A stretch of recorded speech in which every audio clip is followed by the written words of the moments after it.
let's go to Andy in Indianapolis, Indiana now. Andy, you're on the Ken Coleman Show. Hey, Ken. How's it going? I'm living the dream, Andy. What's going on? Hey, so I have a question. First of all, thanks for taking my call. My question is, what is the right next step for me to get to my quote-unquote, I guess, dream job? Okay, well, let's look at this. I love that you asked about steps because I've got 7 stages. So quick review for you and the rest of the audience. There's 7 stages to doing what you were born to do. Stage 1 is get clear.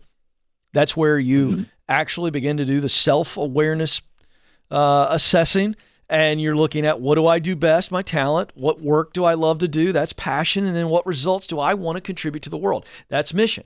So where those 3 align, it's like a big neon blinking arrow pointing to the marketplace, the real world, where jobs and career paths exist that are all within that contribution zone, that sweet spot where you're using what you do best to do work you love to produce results that matter. So that's get clear. Stage 2 is get qualified. That's where we're actually getting we're getting the learning, getting the experience, and that's going to cost us time and money. All right, that's get qualified. Stage 2. Stage 3 is get connected. You can be in stage 2 and 3 at the same time because while I'm getting qualified, I can make connections. Make sense? Right. Yeah. So while I'm in stage 3 getting connected, I'm doing that so that opportunities come to me, knock on my door, and allows me to step into the next stage, get started. That means I start in this new career, and now I'm all about focusing on getting into stage 5, which is getting promoted. I'm on the ladder in stage 4. I'm climbing the ladder in stage 5, get promoted. Eventually, you climb the ladder, you keep getting promoted till you step into what you just asked about, the dream job, which is stage 6. And then finally, when you're in stage 6, you've reached the top of the hill, but now your view changes. And so the money's there, the meaning is there, but now we're expanding the vision and we're working not for paycheck, we're not working for acclaim, we're working for purpose, leaving a legacy. So when you ask me, how do I get to the dream job? You walk through those stages. Where would you say you are on those stages? I would say that I think I'm just getting the stages mixed up. I think I'm really strong at getting connected and networking. I think I'm kind of doing that before I know exactly what it is where I'm trying to get. Good. Doing like 3, 2, 1. So really, you kind of need to get clear so that we can now take that connecting prowess and that ability you have and maximize it. Yeah, I did the free resource on Ramsey Solutions, the career clarity guide. Yeah, what'd you come up with? Really helpful. What'd you come up with? It's helpful. So it's actually not finished because I haven't really talked to those closest to me to bounce some of these things off of. But I think that I'm really good at like critical thinking. I'm kind of like high in intellection, so like mental activity for me is just. So I'm going to call that. Sweet spot. So I'm going to call that the talent of logic. Okay. Okay. What else are you really talented at? That critical thinking, we're going to call that logic. All right. What else? Okay. Just tell me what you wrote down, and I'll help you. Right. I wrote down coaching, like mentoring.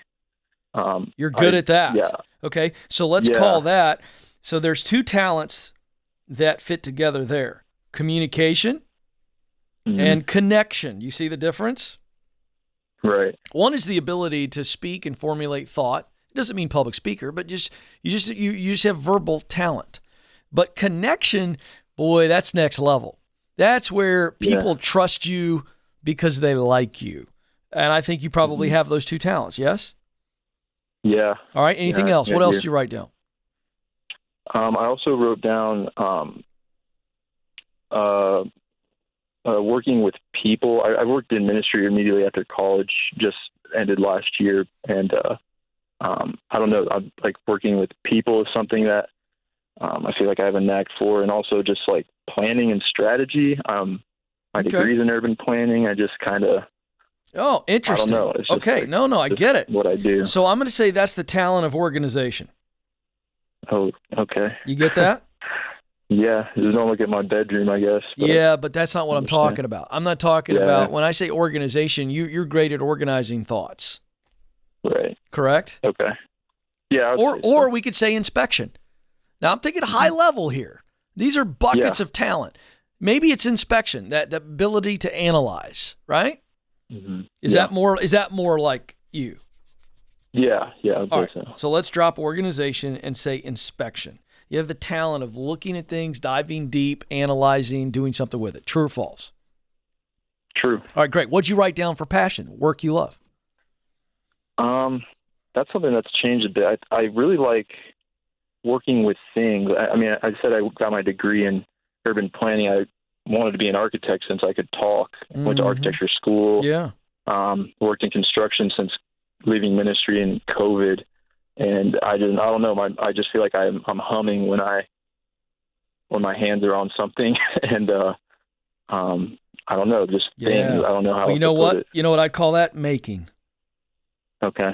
You understand what I'm saying? I'm talking broad here. Yeah. You have the talent of making, or you could call it finishing. You know, the idea of you fix something or you solve things.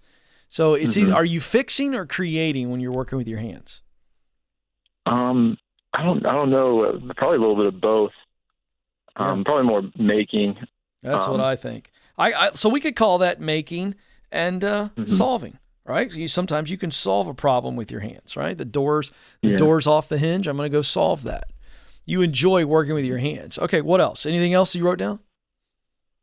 I wrote down architecture, engineering. It's just I'm kind of like a nerd when it comes to stuff like that. I love it. Love that. I really love like real estate development. I live here in Indianapolis. I feel like I'm constantly looking at, what's going on around the city, what kind of different deals are being made, what stuff's looking like. Yeah, that's good. All right, so let's talk about mission. What'd you write down for results that matter to you? If you're working and you're doing this kind of work of making and solving, maybe some finishing type work, that's the type of work you enjoy. What are the results of that you go, man, if that's what I'm creating in the workplace, boy, I'm a happy camper. What'd you write down? I mean, I think like my mission really is people. I really do like helping people get to where they want to be, and by doing that, like just really serving them in any way that I can. My mission, I feel like I love teaching people. In my mind, I guess I call it like tactile literacy. I know you've talked on your show. I listen all the time. You say you can't swing a hammer. I can't. I just want to sit down and talk to you about. I wish I could just pop into your office. Yeah, so I'm going to tell you what I think. Teaching people. I love it, dude. So I think your top missional results that you want to create, and these are high-level buckets, are service and influence. I think you want to serve people by influencing them to make change. And I think if you're teaching, it's all about influence. Follow? Yeah. The very core of teaching is really service and influence. Serving somebody by influencing them. Now we start to say, what all's underneath that? Well, if you want to start, some type of handyman school, or I don't know, you could go a lot of different ways with this. It comes down to the people you most want to help and the problem you want to solve. Right. And I know I walked you through that. So what'd you come up with? That's actually where I find trouble. I can't really get very specific with myself when it comes to like who exactly I want to help. Exactly. So that's where I'm kind of stuck. That's right. You're stuck because you're having a hard time answering the question literally because you're trying to think about the job. Right? Okay. Yeah. I guarantee it. If you just say, who are the people I most want to help, and you forget about how you would do it professionally, and you just go, here's the people I most want to help. So really, is it people who own homes or people who want to own homes? Mm-hmm. That's what you got to answer. So now we've walked through all this and we got your brain firing. And underneath of it, your heart's going, yes, yes, yes, I promise you. So you've listened to the show a lot. And you've heard me do this to people before. What would you do tomorrow if you knew you could not fail and you didn't have to commit to it the rest of your life? What would you do? Just say it. Does this include school? No. Just say what you want to do. What's the end result? I would love to, I wish that working like for a design build company and like really getting into the nitty gritty of architecture and building. I just wish that was a path for me right now. That was, well, it is. Make more than 15. It is a path. You just got to get qualified. Yeah. Now we're back to the stages we started off with. Wait a second. Okay. What must you do to get qualified to get in the field? I don't think you have to do much for you to just get in, even if you just start working for a framing crew and for a really good, healthy contractor, and you start learning some of that. Or if you want to go work for an architecture and design firm, you got a degree in it. Mm-hmm. So what must you do to get into that field and get on the ladder and then start climbing the ladder? You're overthinking this, Andy. Yeah. You know what you want to do. I think I might just be a little apprehensive because like I said, after COVID, I got into working carpentry with seemed like, the dream place, the design build place I've been looking for, but I got let go in the winter. But that had nothing to do with you. Yeah. I don't know. Maybe it did. Maybe you did something. I don't know. But did you learn something from it? Oh, yeah. All right. For sure. Here's what I want you to do. You need to turn rejection into redirection. And now you go, I learned something from that. I'm going to apply what I learned. But the fact of the matter is, I know I have the talent to do this. I know I love the work, and I know it's going to produce results that matter to me. And I'm not going to accept the fact that what my brain's been telling me is not true. I'm not going to accept that I'm a failure and that I've got nothing to add. I'm going to listen to my heart. I'm going to move forward. Do you understand, Andy? Yeah. So start moving forward. Stop thinking and start doing.